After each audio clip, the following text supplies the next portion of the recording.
नमस्ते बच्चों, मैं हूं खुशबू चौधरी और हम पढ़ेंगे कक्षा 6 की सामाजिक विज्ञान का अध्याय 9 जो कि है परिवार एवं समुदाय।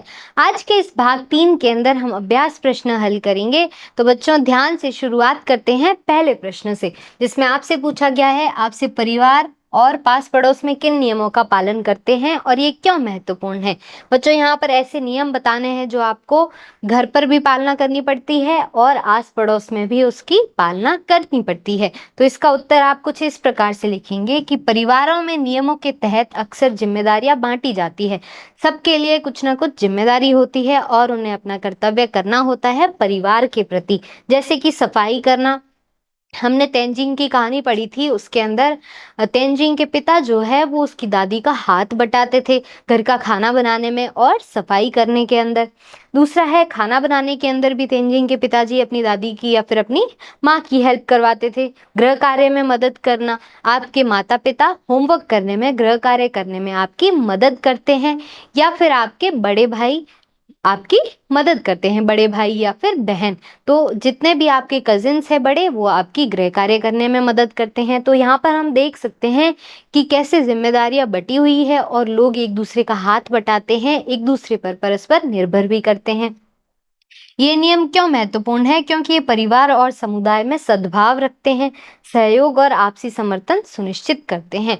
लोगों के बीच में काम बांटे गए हैं। अब परिवार में कोई एक इंसान काम करेगा या एक ही इंसान पे सारी जिम्मेदारी डाल दी गई, तो फिर वो एक इंसान कैसे अपनी सारी जिम्मेदारी परिवार के प्रति पूरी कर पाएगा? बाकी सब लोग क्या करेंगे? फ्री बैठे रहेंगे या फिर मुफ्त में आनंद उठाएंगे? ऐसा नहीं होता है। परिवार के हर सदस्य की अपनी अपनी जिम्मेदारी होती है। अगर आपके पिताजी बाहर काम करते हैं तो आपकी माँ घर का कार्य करती है। अगर आपकी माँ बाहर जॉब करती है तो हो सकता है आपके पिताजी बाहर घर पे काम करते हो। और अगर दोनों ही माता पिता जॉब करते हैं, नौकरी करते हैं, तो दोनों मिलकर सारे कार्य करते हैं। तो इसीलिए परिवार की जो जिम्मेदारियां हैं बच्चों, वो सभी के अंदर समान रूप से बांटी हुई होती है और सबको अपने अपने हिस्से की जिम्मेदारी पूर्ण करनी होती है, ताकि परिवार के अंदर सद्भाव बना रहे, व्यवस्था बनी रहे। दूसरे प्रश्न की ओर बढ़ते हैं। क्या आपको लगता है कि परिवार या समुदाय में कुछ लोगों के प्रति कुछ नियम अनुचित होते हैं? क्या मानना है आपका कि परिवार के कुछ सदस्यों के या फिर परिवार या फिर समुदाय के कुछ लोगों के लिए कुछ नियम अनुचित होते हैं या फिर नहीं होते हैं? तो यहाँ पर हम उत्तर लिखेंगे कि कुछ नियम अनुचित लग सकते हैं। कैसे? विशेषकर जब तब व्यक्ति सामूहिक कल्याण के लिए अपनी आवश्यकताओं का त्याग करते हैं। मतलब हमने पढ़ा था कि परिवार के अंदर दूसरों की जरूरतों का ज्यादा ध्यान रखा जाता है और बाद में खुद की जरूरतें पूरी की जाती है। तो यहाँ पर ये अनुचित लग सकता है कि मुझे कोई जरूरत है, मैं वो पूरी नहीं कर रही, लेकिन पहले मैं अपने परिवार वालों की जरूरत पूरी कर रही हूँ। तो ये मुझे अनुचित तो लग सकती है, लेकिन फिर भी अपने परिवार के प्रति सबके अपने धर्म, कर्म, कर्तव्य होते हैं जो कि हमें करने होते हैं। जैसा कि शालिनी की पारिवारिक कहानी में हमने देखा था। शालिनी की कहानी में हमने क्या देखा था? शालिनी के पिताजी एक छोटे व्यापारी थे। उनकी माता स्थानीय स्कूल में, पास ही के स्थानीय स्कूल में पढ़ाती थी और शालिनी के परिवार में उनकी दादी थी, चाचा चाची और एक बहन थी जो कि चाचा चाची की थी, और एक शालिनी का खुद का भाई था। अब ओणम के त्योहार पे इन्होंने क्या किया कि ओणम पे सब नए कपड़े खरीदते हैं। भारत के अंदर कोई भी त्योहार हो बच्चों, हम सभी नए कपड़े खरीदते हैं क्योंकि शुभ माना जाता है किसी त्योहार पर नए कपड़ों का पहनना। तो इसीलिए जब शालिनी के परिवार में कपड़े लाने थे नए, तो उनकी दादी माँ ने बोला कि आपके चाचा जी, शालिनी के चाचा जी जो हैं, वो आर्थिक तंगी से गुजर रहे हैं। तो शालिनी के पिताजी को बोला कि इस बार सभी के लिए कपड़े ले लेना क्योंकि वो आर्थिक तंगी से गुजर रहे हैं। तो शालिनी के पिताजी ने क्या किया? सबके लिए कपड़े ले लिए। शालिनी को लगा था कि इस बार ओणम पे उसको हर बार की तरह रेशमी वस्त्र मिलेंगे, लेकिन इस बार संसाधन एक समान नहीं थे, चाचा जी के पास पैसे नहीं थे। तो इसीलिए क्या किया गया? सबके लिए कपड़े लाए गए, लेकिन इस बार सूती के कपड़े लाए गए। फिर भी शालिनी उदास नहीं हुई और उसने हंसते खेलते वो कपड़े स्वीकार कर लिए। उसने देखा कि ओणम का त्योहार है और उसके सभी परिवार के सदस्य सुखी है, सबको नए नए कपड़े मिल गए हैं। तो इसी प्रकार से हम देख सकते हैं कि किस प्रकार से हमें परिवार में एक दूसरे की जरूरतों का ध्यान रखना पड़ता है, जैसे कि शालिनी की दादी और उसके पिताजी ने रखा। लेकिन इससे संसाधनों या फिर जिम्मेदारियों का असमान वितरण हो सकता है। जैसा कि हमने देखा था, शालिनी के चाचा जी जो कि हाल ही में बेरोजगार हो गए थे, उनका काम छूट गया था। तो यहाँ पर ये देखा जा सकता है कि यहाँ पर संसाधनों का असमान वितरण है। दूसरा, जिम्मेदारियों का भी असमान वितरण है। शालिनी के चाचा की जिम्मेदारी है कि वो भी अपने परिवार के प्रति अपनी जिम्मेदारियां निभाए, और शालिनी के पिता की भी अपनी जिम्मेदारियां हैं कि वो अपनी जिम्मेदारियां निभाए। लेकिन चाचा जी बेरोजगार थे, उनके काम छूट गया, उनका धंधा छूट गया, तो वो ये जिम्मेदारी पूर्ण नहीं कर पाए। तो यहाँ पर हमें कुछ असमानताएं भी देखने को मिल सकती है, और हो सकता है परिवार के कुछ सदस्यों को ये चीज अनुचित लगे। लेकिन फिर भी बच्चों, हमें एक दूसरे का हाथ बटाना चाहिए, एक दूसरे की सहायता करनी चाहिए, और मुसीबत में हमेशा एक दूसरे के साथ में खड़े रहना चाहिए। अब तीसरे प्रश्न की ओर बढ़ते हैं। कुछ ऐसी परिस्थितियों का वर्णन कीजिए जहां आपने देखा है कि समुदाय के सहयोग से लाभ होता है, और इसके बारे में लिखिए एवं चित्र भी बनाइए।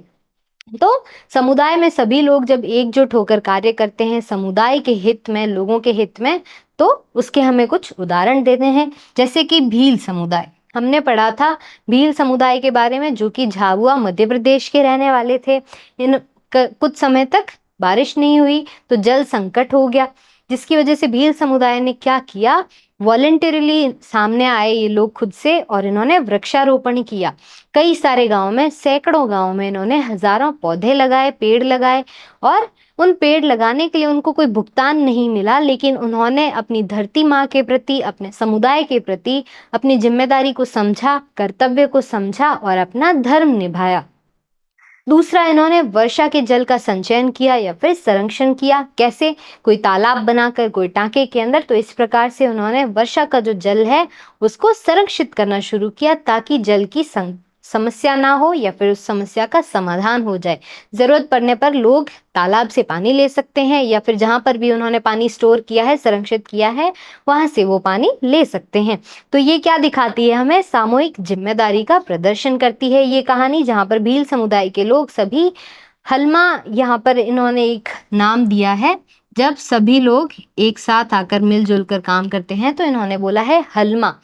तो सभी एक साथ आए और समाज के प्रति, समुदाय के प्रति अपनी जिम्मेदारियों को पूर्ण किया। दूसरा केस हमने पढ़ा था चेन्नई का, 2015 की चेन्नई की बाढ़ के दौरान उदारता के कार्य, जहां संगठनों ने भोजन और सहायता प्रदान की। खासकर यहाँ पर किसने भोजन प्रदान किया था, किसने समाज सेवा की थी? जितने भी आध्यात्मिक और धार्मिक ग्रुप है, उन्होंने इन लोगों को जो बाढ़ की समस्या का सामना कर रहे थे उनकी सहायता की, ताकि ये लोग इस समस्या से जल्दी उभर सके। तो समुदाय के अंदर एक दूसरे की मदद करना जब दूसरे संकट में हो, ये चीज बहुत ही ज्यादा जरूरी है। क्यों? क्योंकि समुदाय में सभी लोग एक दूसरे पर निर्भर करते हैं। तीसरा केस हमने पढ़ा था कमल परमार का, जो कि अहमदाबाद के रहने वाले थे। तो कमल परमार जो कि अहमदाबाद में रहते थे, वहां पर उन्होंने देखा कुछ वंचित बच्चों को, कुछ तो ऐसे थे जिन्होंने स्कूल भी नहीं देखा था, और कुछ ऐसे थे जिन्होंने स्कूल छोड़ दिया था। तो कमल परमार को क्या सूझा कि इन बच्चों को पढ़ाया जाए। तो उन्होंने उन बच्चों को पढ़ाना शुरू कर दिया। वैसे तो वो अपनी दुकान पर रहते थे, लेकिन रात को जब फ्री हो जाते थे तब कुछ देर के लिए इन बच्चों को पढ़ाते थे। और तब इनके पास ऐसी कोई जगह तो नहीं थी, स्कूल नहीं था जहाँ पर ये पढ़ा सके, तो इन्होंने क्या किया, खुले में ही किसी जगह पर पढ़ाना शुरू कर दिया।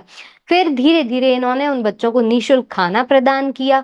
फिर एक समय के बाद में लगभग 150 बच्चे नियमित रूप से क्लास में आने लगे। तो यहाँ पर क्या दिखाई दे रहा है? समुदाय के प्रति अपनी जिम्मेदारी, उन बच्चों के प्रति कमल ने अपना फर्ज निभाया, उन बच्चों को शिक्षा दी। कुछ और लोग भी उनसे प्रेरित हुए, जैसे कि आसपास के विद्यालय के शिक्षक, और विद्यालय में जो सीनियर्स होते हैं, सीनियर स्टूडेंट्स, आपसे बड़े कक्षा में जो है, जैसे 11वीं 12वीं में, तो वो भी सामने आए और इन बच्चों की मदद की, इनको शिक्षा प्रदान की। तो इस तरीके से यहाँ पर हम देख सकते हैं जहाँ पर समुदाय में लोग एक दूसरे का सहयोग करते हैं और उन्हें उसका लाभ होता है। तो बच्चों, ये था आज का आखिरी प्रश्न। मिलते हैं एक और मजेदार कक्षा में, तब तक के लिए धन्यवाद।